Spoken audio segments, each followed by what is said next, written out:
Hey y'all, welcome to Paige's Perspective, where I help you find your inner strength to cope with life. If you're new here, welcome. I'm Paige. I am the other half of Tufo Couple. I'm the spouse of a recovering addict / alcoholic who has been in recovery for close to 13 years. We've been together since we were 14, so we've lived multiple lives together. Our podcast helps bring awareness to what spouses and partners go through while also giving space for those in recovery. So I want to talk about patterns today. We've discussed looking at your partner's behavior patterns, in certain episodes, but I want to discuss our own patterns today. It's really easy to recognize other people's patterns most of the time. Sometimes it's challenging with our spouse, especially if they are struggling in addiction because the chaos is so up and down. It's normalized, it's minimized, and it's challenging to see the full picture. When it comes to recognizing our own patterns, it's a bit challenging too, because our patterns rarely feel like a pattern. It feels like a moment. It feels situational. It feels justified. It feels like this time is different. And that's the part of what makes patterns so powerful. So a pattern is not a personality flaw. It's not a character defect. It's not something you should be ashamed of.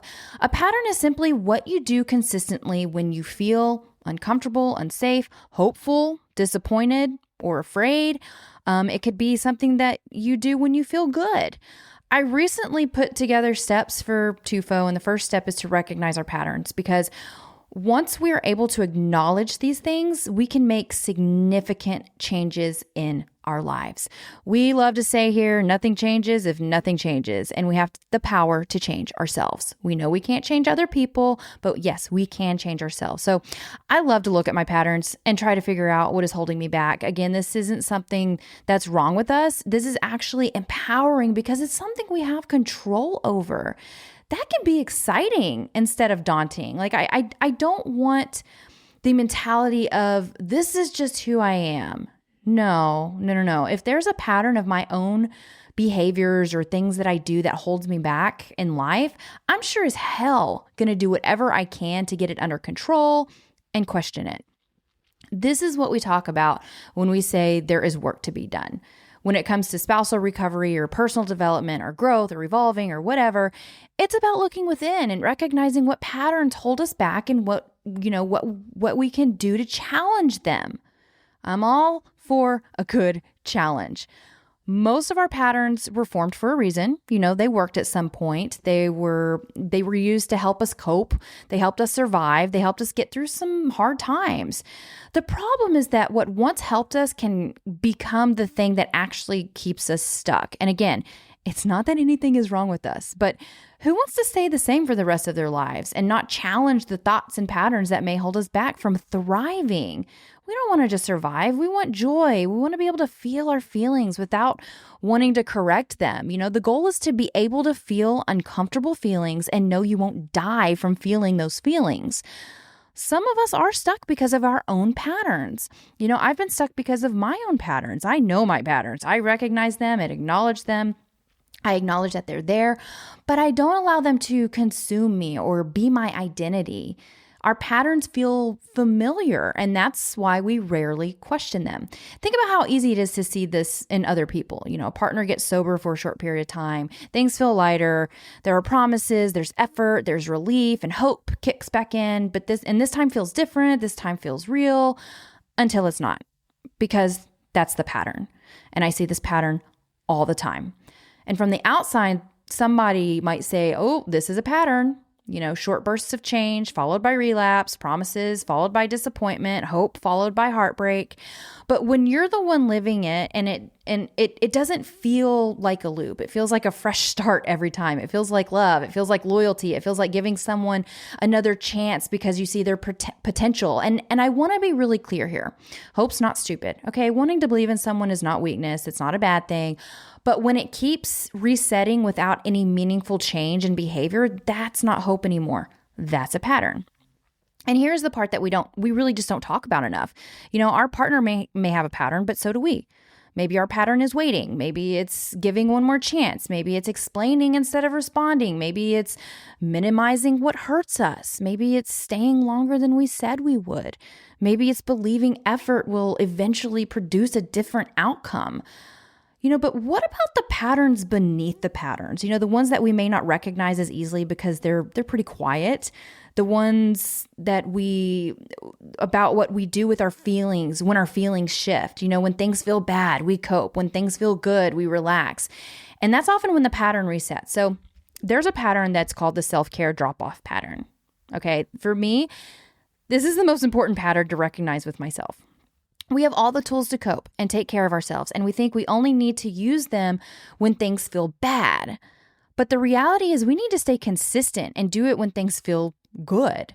This is an everyday practice. We have this short memory thing where we feel bad. So we say, okay, what do I need to do about this? Go for a workout, meditate, journal, breathe, talk to a friend, listen to a podcast, and we feel better temporarily, right? So the next day we wake up and we think, I feel good. I don't need to use my coping skills or do the self-care I know will be helpful. So we get comfortable and we stop doing what we know works. So what happens? We end up back at square one and not know how to cope when shit hits the fan because it takes consistency to rewire the brain and create new habits. We don't need to use these tools just when we feel bad, when things are going bad. We need to use them daily. Even when we feel good, taking care of ourselves is self-maintenance. It is important. And many of us have the patterns of, okay, I feel good, so I'm going to chill a bit on self-care. No. It takes time and effort to regulate. This happens because we've made self-care more of a reactive tool instead of a foundational tool. So it's the foundation and it should be non-negotiable. I don't like using the word should or shouldn't very often, but this is the one place that I am going to use this. So when we feel calm and things feel great, it feels like it gives us permission to disengage. But I'm going to tell you from experience that your old patterns will come back. And just because things feel great doesn't mean we stop doing the things that make us feel great. I know a lot of people say, oh, my partner's sober, everything's great now, I'm going to leave, bye. I'm going to get out of this community, or I'm going to get out of the program, or I'm going to stop listening. That's fine. You do you. I respect and support what you want to do, but I want you to also remember to take care of yourself. Remember that you count too. Just because they're doing something doesn't mean that everything is going to be great forever, because life is stressful. Things will happen. And we have to be prepared for that. The best way to be prepared for all of the things that happen emotionally is to make sure we are taking care of ourselves and we continue to do so. And we don't just drop the ball because they're doing what they need to do. That's putting your recovery in their hands when you still have things to do for yourself as well. So if this hits close, good, let it. I know that this is something that is in your control and it's empowering to understand that. I have been here before. I know this about myself. This is a pattern of mine personally. I feel like when things are great, oh, okay, I just need to, I can take a step back. I can stop with my exercise routine. I can, eat that cookie and be okay with it, which it's okay to eat a cookie occasionally. Okay. I'm not saying that's wrong. But I know these patterns, and I know that if I don't continue to do it, I'm going to spiral again. And I will go back to how I was before because I'm not taking care of myself. Self-care is non-negotiable. It is the foundation. It is what you do when you feel good and when you feel bad. It's all the things. It is what's going to help regulate you. It's going to keep you balanced. It is the most important thing that I can share on our podcast and our community and all the things. And I've shared it so many times. I've discussed it many times. And I know that some people may be hearing it and thinking, oh my gosh, here we go with the self-care again. I don't care. It is the most important thing for you to do for yourself. So that's the little rant that I had on that. Let's get into the caretaking pattern. So to be honest, caretaking wasn't a big issue for me personally. However, I do notice this pattern in many wheelies and listeners, which isn't a terrible thing, okay? But there is a healthy balance of when to be a caretaker, when it's filling your cup and when it's actually draining you. That's kind of another topic that I could get into, but I'm going to talk about this in a different way. Let's just get into the pattern. This looks like noticing that everyone else's needs come before your own. Okay, you may feel uneasy when you aren't being useful, and maybe you anticipate problems and you try to fix them early. It's hard to see because caretaking gets praised. It seems responsible. It looks loving. But what it actually does is it trains you to ignore your own signals. It keeps you externally focused. You're focusing on other people and other things instead of like, okay, what's going on within me? When you're always tending to others, you don't notice your own patterns. It's very, very challenging. You're too busy managing. You're managing others, you're managing emotions, you're managing other people's problems. And caring comes from choice and caretaking comes from habit. So when you're always monitoring someone else's mood, their needs, or their reactions, you don't have the space to notice your own signals. So you're busy asking, are they okay? How can I help? What do they need right now? Instead of, how do I feel? What do I need? Is this actually okay for me? And over time, this disconnect can make it harder to trust yourself. You stop recognizing discomfort until it becomes really overwhelming. Now, look, I'm not telling people to be a complete a-hole and just think about yourself.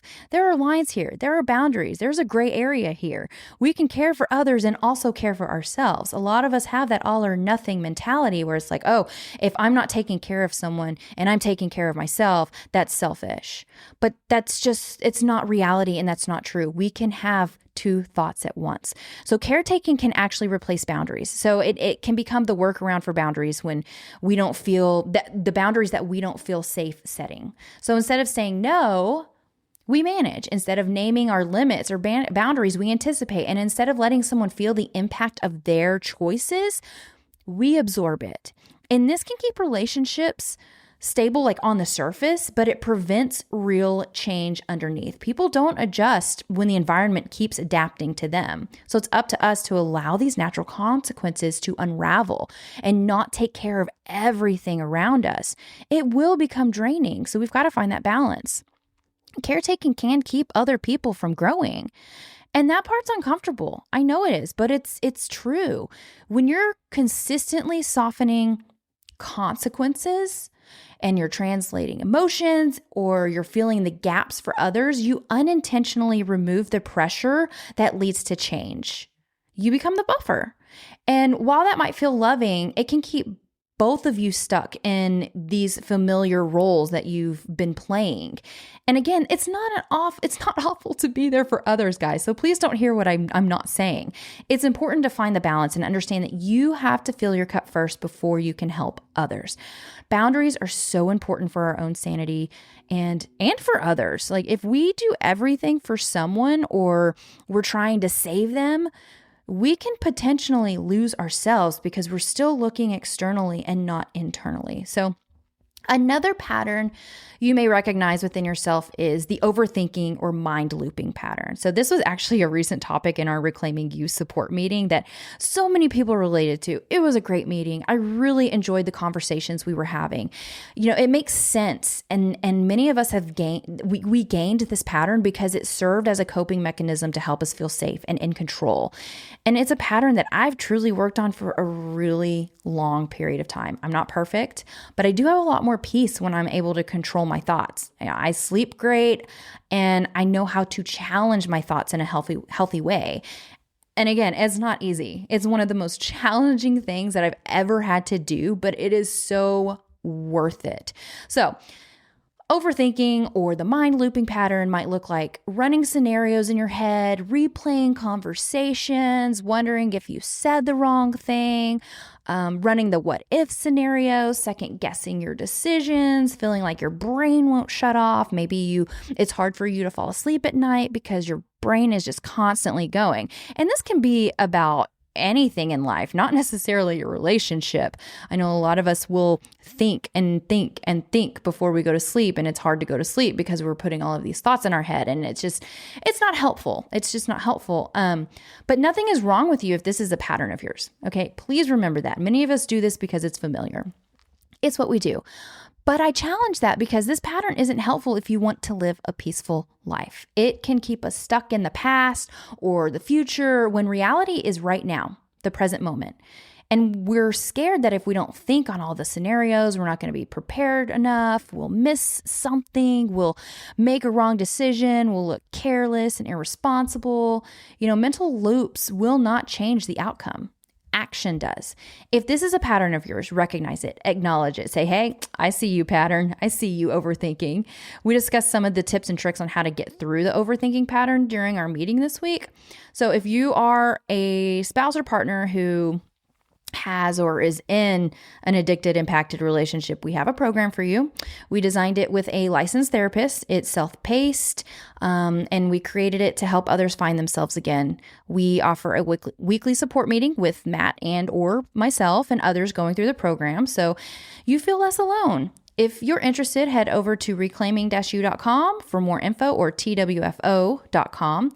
And while you're there, check out the merch. We have t-shirts. They're going pretty quickly because the weather is starting to warm up in some areas.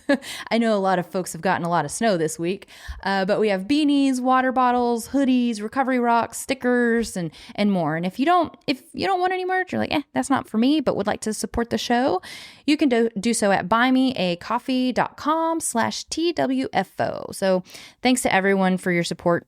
The messages we put out here, they're needed in the world that we live in today, and we couldn't do it without your support. So thank you very, very much. Now back to the episode. So when things feel good, when things feel safe, our self-care drops off, okay? Our boundaries soften, our old roles quietly return, our awareness decreases. So if self-care has always been a response to the chaos or whenever you're feeling like things are off, then calm feels like permission to stop doing those things. Again, that's part of our all or nothing thinking as well. But taking care of ourselves should be non-negotiable during the good times, the bad times, all the time. That's what will regulate us. Feeding our mental, physical, emotional, environmental, spiritual, and social categories every day. Sure, we will have rest days, we will be on vacations, but so many of us drop the ball when things either feel too heavy or when things feel good and we think, oh, I've got this. But when it comes to your responses or patterns, we become stuck because we keep using the same response to get a different result. And this is where recognizing patterns becomes uncomfortable because it removes the illusion that things are just happening to us. It introduces choice, and choice is empowering, but it's also a bit confronting. Another reason our patterns are hard to recognize is because they feel reasonable. They feel rational. We can explain them. We can justify them. We can defend them.